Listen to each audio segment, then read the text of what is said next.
खा चुकल बानी पहिले प्यार में हम धोखा, होत नइखे अब हमरा केहू पा भरोसा।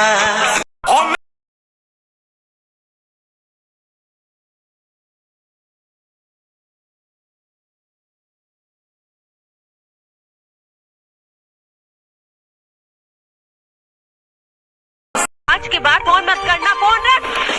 कोई प्यार ना तो बारा। हेलो, के बोला था?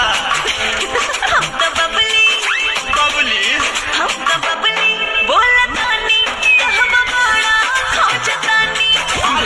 गली पलानी रानी खेल के आवतानी रे लिखा के। अपना घमंड अपने पास रखना, ये सूचना जनहित में जारी है। अपना घमंड अपने पास रखना, ये सूचना जनहित में जारी है। और हल्के में हमें मत लेना, अकेले 100 पे भारी है। काहे के बबुआ, हम बिहारी हैं।